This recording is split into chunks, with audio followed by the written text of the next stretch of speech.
We're going to talk about the psychological perspective in understanding the self. Humana naman ta sa philosophical perspective and sociological perspective. Now it's time for us to learn what is psychological perspective. Very short. Okay, when we say psychology, that is the study of mental processes and human behavior. So, tan-aw nato, giunsa sa psychology pag-understand ang self. Unsay mga concepts nga ilang gihatag for us to have a better understanding of the self. Okay. So, the first is this concept, the self-schema. Okay. What is a self-schema? Unsa man na siya? That is a set of beliefs about self that organize and guide the processing of self-relevant information. Kung sa Bisaya pa, mao ni ang imuhang mga pagtuo diha sa imong kaugalingon nga mao mo guide nimo in making decisions or how you process information around you that is related to yourself. Okay? Let's have an example of self-schema. Okay, mura lang siya og visual self-schema. Okay? Diha sa imo self, this is an example. Center is yourself, and then for example, these are your concepts or beliefs, mga pagtuo nimo sa imong kaugalingon. And example is you believe that you are creative, honest, you're a daughter or a son, religious, and student. Kanina sa dark blue, that is considered to be your proximate or doon nga mga concepts. So most of the time, you think that you are this concept. Okay, this is just an example. Okay, for example, you believe that you are handsome. Okay, so doon siya sa imong self na siya diri. So kung na-ay try out or screening for Mr. Intrams, mo-appeal ka. Okay? So that would influence your choices. Another, if you believe that you are honest, okay? Kung na mga circumstances nga nag-require og honesty, okay? So you would decide and you would make decision nga maka-portray nga you are an honest person. Okay. And this distant nga mga circles or concepts or mga belief, sometimes mao ni imo nakita sa imong kaugalingon. Okay, not really as often as this. Okay, as often as the dark blue. So, for example, you believe that you are nice. Okay, sometimes you believe that you are nice and sometimes you are not. Okay, so that is really relatable. Diba sa atong mga pagtuo sa atong kaugalingon, dili man permanente nga ang imong gituuhan mo ang imuhang ma-feel. Okay? Usahay nagtuo ka nga you are nice, then sometimes you find yourself nga not that nice. Okay? Sometimes you believe that you are intelligent, but sometimes there are situations nga you feel stupid. Okay? Sometimes you feel that you are insecure and sometimes you feel confident about yourself. Okay? So, mauni siya ang beliefs and that could influence your decisions and how you process information. Okay? The thing here is sometimes our self has changed but our beliefs hasn't. For example, you have a belief nga you are not that skillful enough. Okay? Nagtuo ka na kay belief nga dili ka maayo. But through experience with schooling and self-learning, you have gained more skills and knowledge. But ang imo haramang gihapong gituuhan kay dili ka maayo. Dili ka kaibaw. So, see how our beliefs can influence our life's decisions and what will happen around us. So, mao bitaw nang giingon sa psychologist nga or mga life coaches nga if you want to change yourself or your life, you need to change first your beliefs about yourself. Okay? Or ang imuhang mindset. So, ang gingon nga mindset ba? So, mao nagingon nga it's all in the mind. What your mind can perceive, your body can achieve. So, sometimes, it all confines to what we believed on ourselves. Okay, so that is a self-schema. Okay, the psychologist who try to understand the self is Carl Rogers. Carl Rogers, he said, na siya'y quote diri, nga the curious paradox is that when I accept myself just as I am, then I can change. Okay?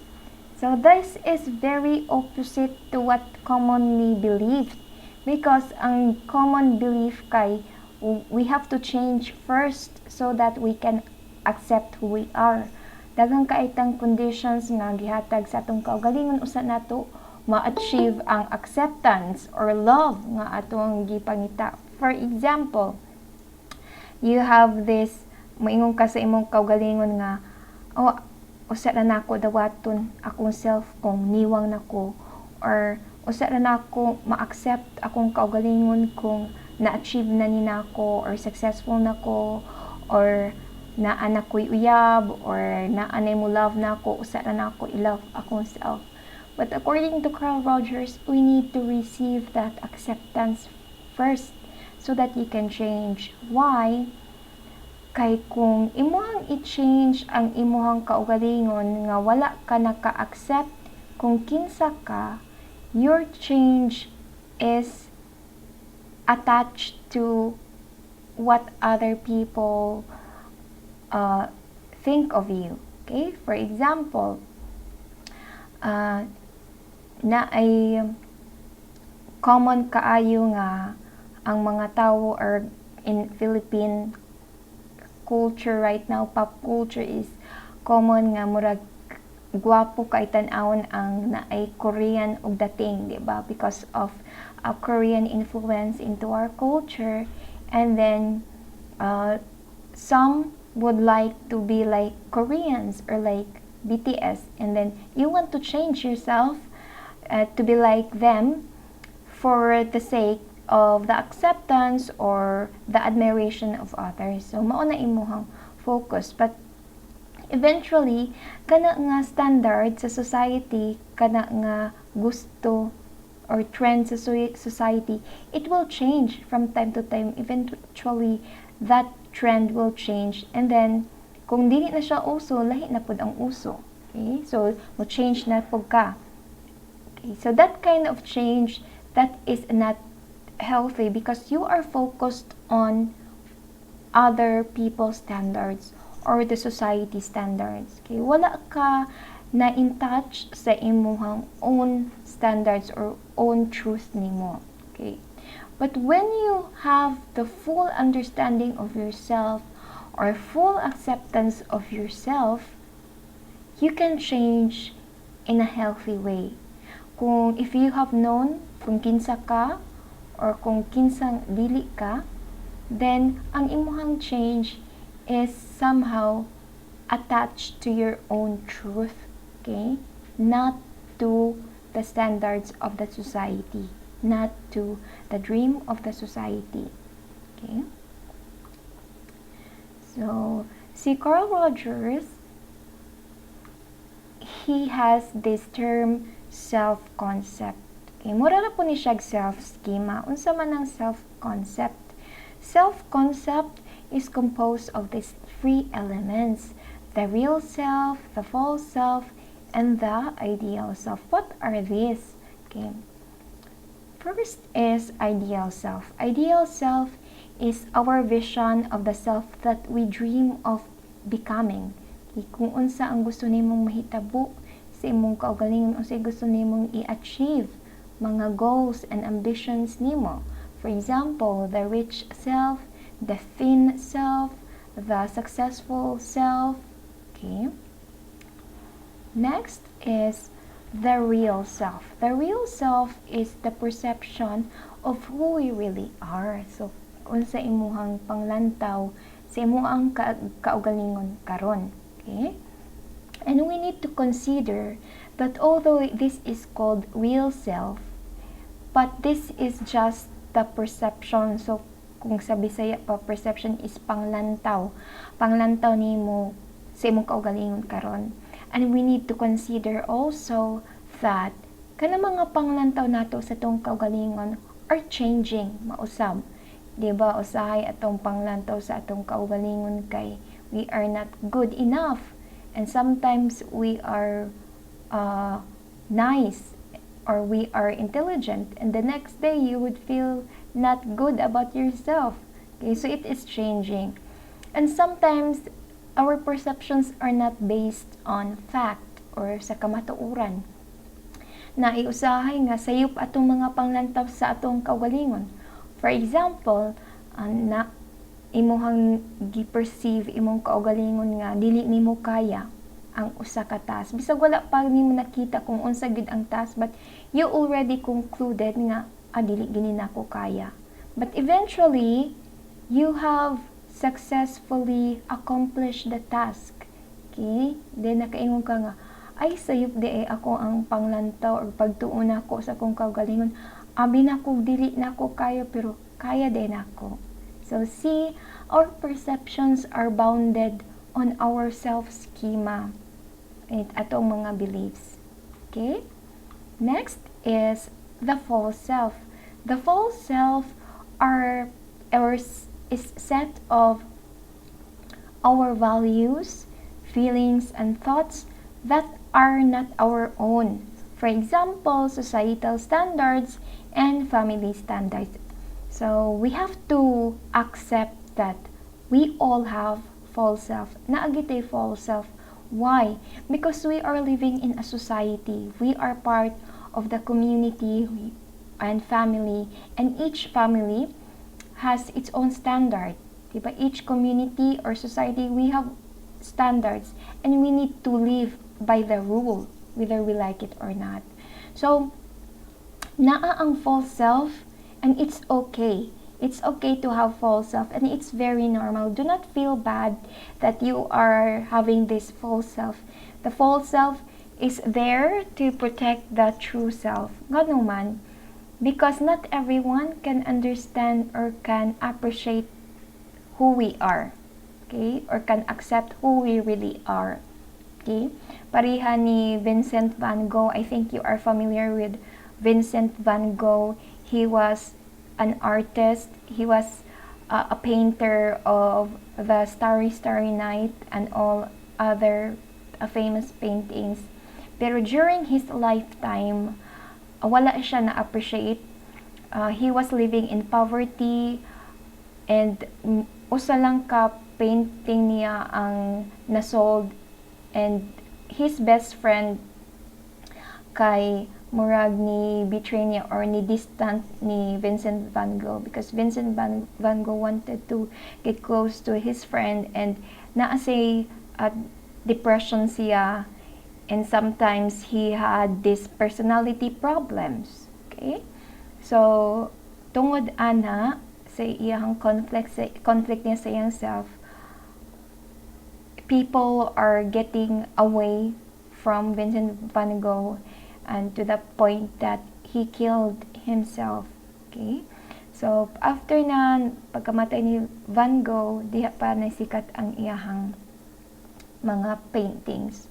So, in ana, that is an example nga not everyone can really accept the true self, who we are. That's why we have this false self. Okay? Sa giingon pa sa quote nga, the reason why people are happy with you is that you learn to compromise. We learn to bend. We learn to adjust. Okay? Then we have this true self. The true self, this is the start when we realize our body belongs to us. Okay? It is the feeling that I myself feel this, I myself want this, which makes the experience uniquely mine and therefore true. So when you are empowered nga kanang imong emotions and thoughts belong to you and you are responsible over your thoughts, and that is the true self. Kan dili na nimo i-blame ang ubang tao why you are feeling that way. Okay, mayon ka nga ay mao ko na depressed kay tungod manggod sa akong parents, mao ko inani karon I am feeling down because tungod sa akong friends of what the people are telling me. So you follow the second agreement, di ba? Do not take anything personally because what they say about you is not really about you. It's just a reflection of their reality. All right. So before we proceed to our last slide, let's have our singers.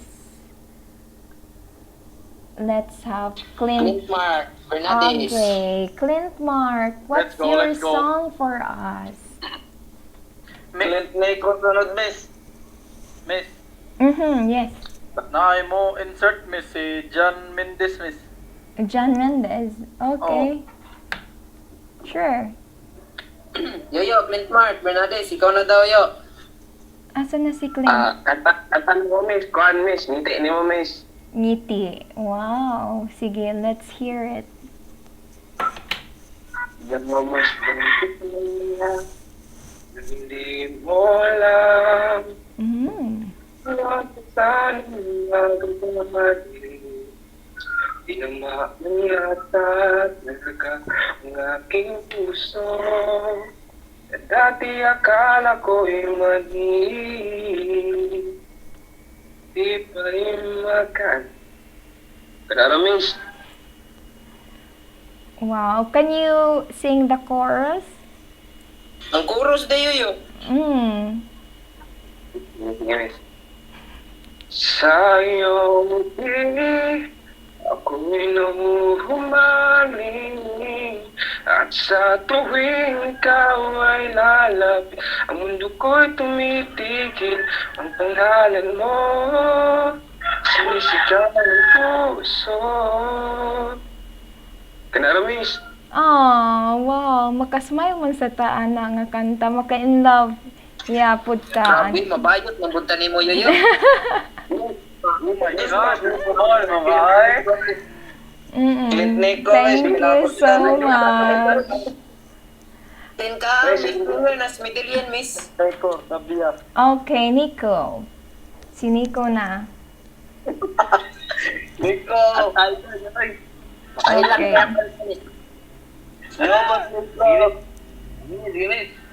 Boss Nico. Ginisa. Alright. Nang ika'y ibigin ko, Nakita ko biglang nagbago. Akala ko'y ika'y yun pala'y sakit ng ulo. Sabi mo, sa akin, kailanman magbabago. Naniwala naman sa'yo, ba't ngayon'y iniwan mo? Na-miss! Si Con, miss, si... Wow, thank you so much, Nico. Mura pinagdadaanan si Nico.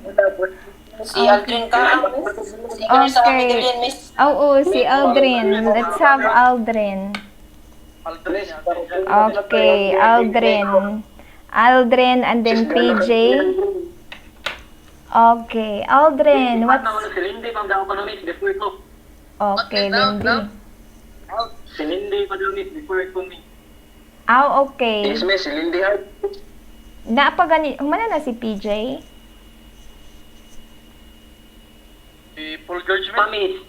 Kana miss, singer po kayo na miss. Wala pa Nandiri na. sa lista. Wala pa na, PJ. miss. Wala pa na, miss. PJ. Yes, Paul miss. George. Yeah, what's your song for us? Arsgato, miss. Wapas, Arsgato, miss. Arsgato. Sige miss, sige miss, sige miss. Narade ay. You push me up when I'm about to give up. on my side when no one seems to listen. And if you go, you know that words can't help but show. You break his heart and tear apart. And suddenly the madness starts. It's your smile, your face, your lips that I miss. Those little eyes that stare at me and make me say, I need you to roll away, 'cause it's you who fill the emptiness. Gusto na, gusto na. Wow, thank you so much, Martinez. That is a very nice song. Yeah, I like that song. Okay. Let's Kinses to? Arisgado. Aldrin? Napas Aldrin? Arisgado na, miss. Si Aldrin ka ang miss. Yeah, Aldrin ka. Arisgado na. Aldrin. Singer sa middle yun, miss. Miss, ikaw din, miss. Dili ka mo kanta, miss. Aldrin. Yun, miss, pandong lang. Aldrin. Kantahin mo, kantahin. Sampol. It's your smile, your face, your lips that I miss. Mora to. Okay, Aldrin ka ang...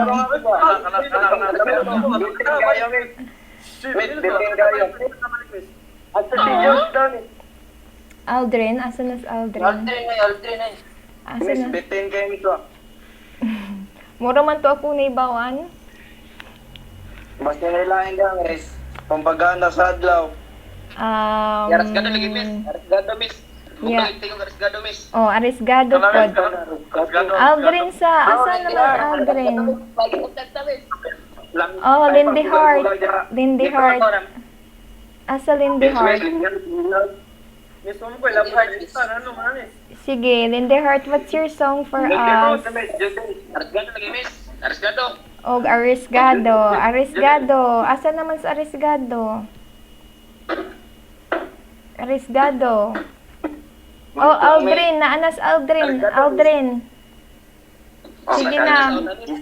Miss, si Kuan na, miss, si Thomas Henry, miss. Okay.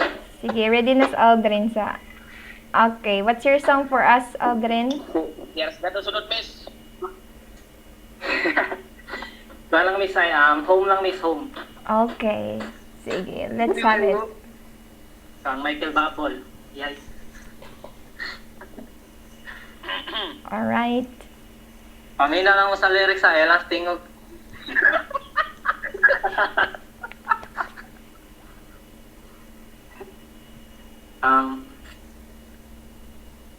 Another airplane, another sunny place. I'm lucky, I know, but I want to go home. Home. I'm just too far from where you are. I want to come home. Ano lang ito? Alright. Bonus. Chorus daw, chorus. Puros dito din, dito puros. Si Arisgado sunod, miss. Arisgado. Steven eh, April Bud. Okay, and nilive man si Arisgado, nilive siya sa meeting. Arisgado Marunong just kay miss. left. Si Lindy Hart. Lindy Hart. Okay, after this, our last discussion, this is our last discussion na, so let's have Lindy Wala Hart, lagi sa illustrasyon mo. and then Ramos. Miss, na-mute ka, miss. Miss, na-mute ka, miss. Sorry. So, our last, let's have our last slide, and So, then, bando, miss. wala pa kakanta diri nga naa sa listahan. So, next meeting na pod ha, ang wala sa listahan. I know that we are eager to let your classmates Miss, to miss, sing. miss. Okay, let's have Lindy Hart and assistahan Lindy Hart. And then Mendez. Okay? Ako, miss. Kanta ko yung miss. And Illustrissimo. Okay. Kana. Si Bandong last, miss. Si Bandong last. Pawahi, maging taga mga kuhan, miss, no? Nice lang. Okay, so we have Lindy Hart, Mendez, and Illustrissimo. Okay, so let's have the last slide para mahumanata.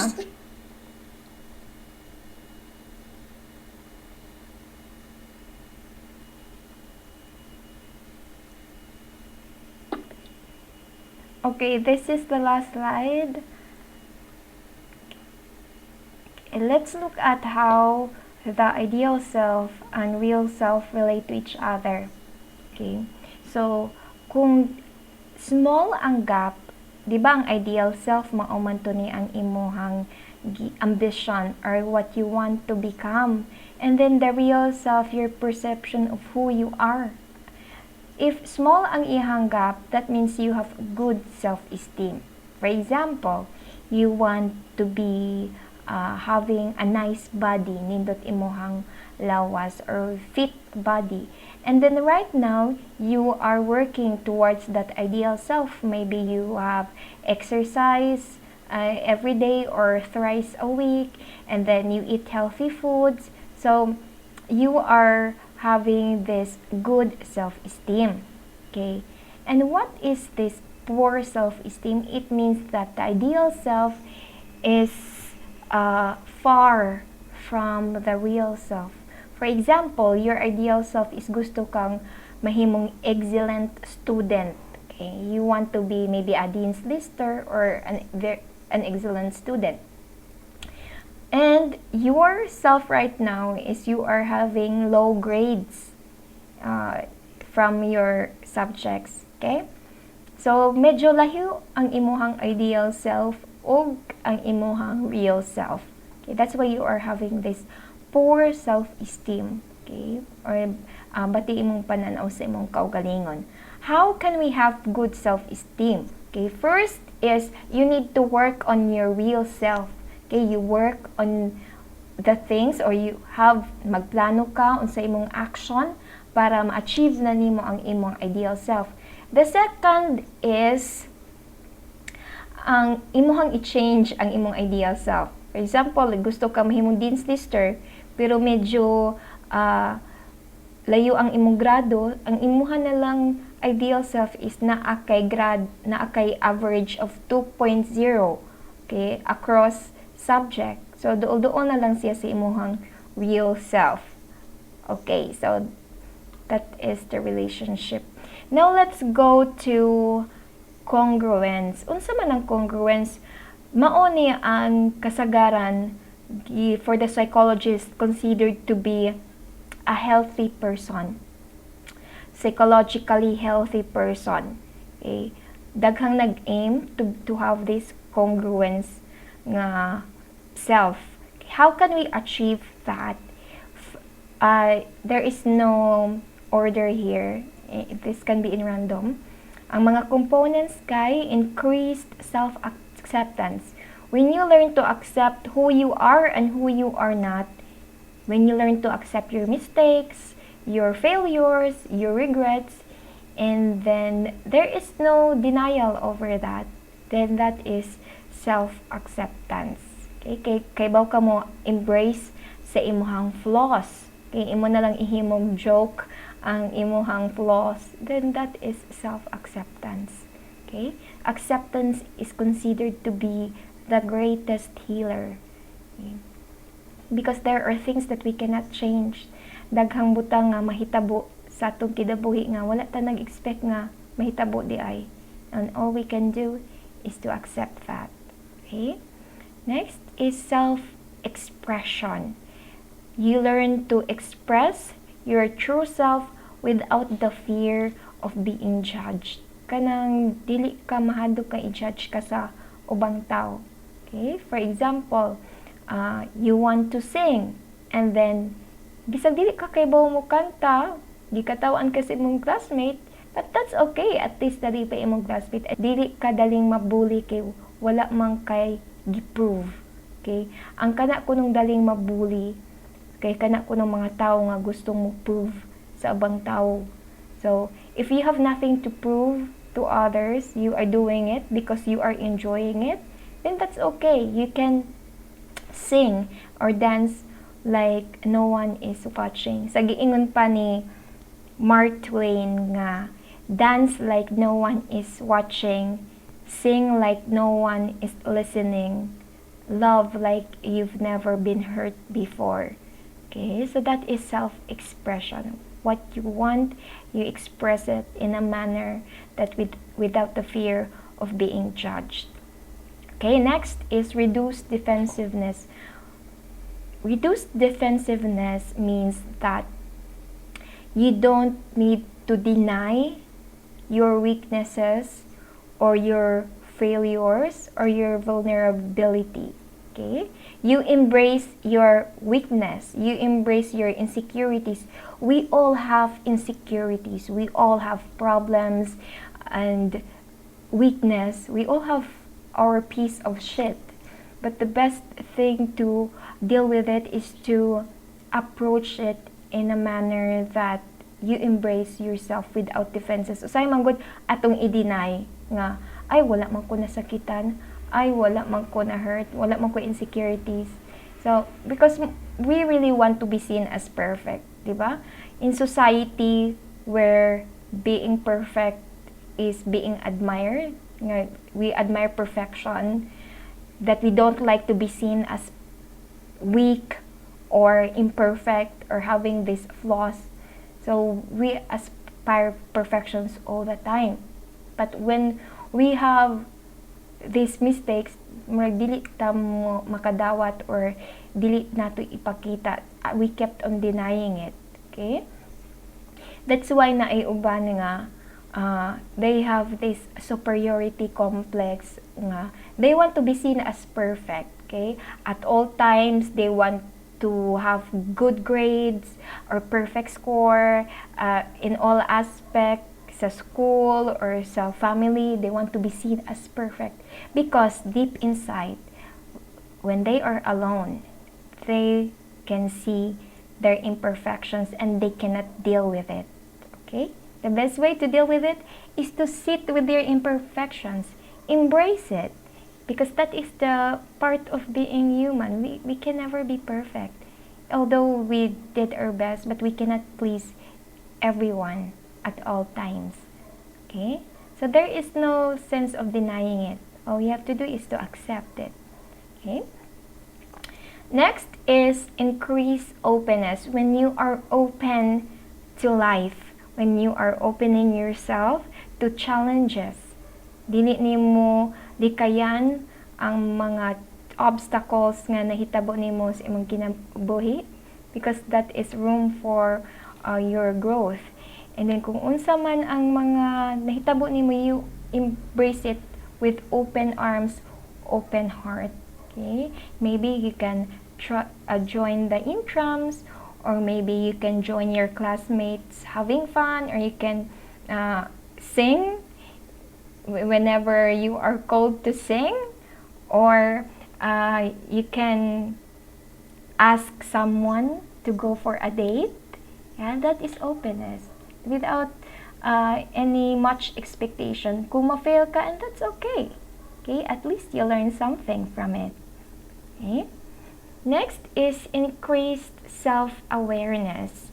When you are recognizing your emotion, your thoughts, halan na I feel bad lagi nga inani ang iyang approach nako, or nganong na feel jealous man ko towards my classmates or towards my siblings, nganong na feel insecure man ko. So that is introspection. When you are always aware, you ask yourself good questions. When you doubt yourself, that is from Descartes' methodic doubt, and from Socrates, that is Socratic method. You question yourself. Okay? So when you are congruent as a person, meaning you are psychologically healthy, you have good self-worth. Naa kay bili. Makita nimo ang bili sa imuhang kaugalingon nga worthy di ay ka as you are. Okay? And because, you know, when we are living in Philippines or our culture, usually our self-worth manggod are coming from other people. Diba? Our self-worth is once we can make other people happy, that's the time na atay self-worth. But it's not always the case, because sometimes dili gid ba nato ma-please ang tanang tao. So that's the time maka-question na ka nga, am I enough? Am I worthy? am I doing good enough for my parents? Okay, so the self-worth is coming from outside. But when you know that the worth is created by the self itself, from within you, from your schema all the way to your acceptance, expression, openness, that means you can have worth even though you haven't accomplished that much. Diba? Kaya usahay makaingon ta nga ay usap naa na ko'y self-worth kung accomplished na ko or successful na ko. That's not the case. Self-worth, you can have it right here, right now, coming from you. Okay. Once you have that worth, then your self-image is good. Nindot ang imuhang panglantaw sa imong kaugalingon o na-achieve nimo partially ang imuhang ideal self. Kung unsa ang gusto nimo mahitabo sa imong kaugalingon, kay na-achieve nimo. You are working on it. Okay. So I guess that's the end of our discussion.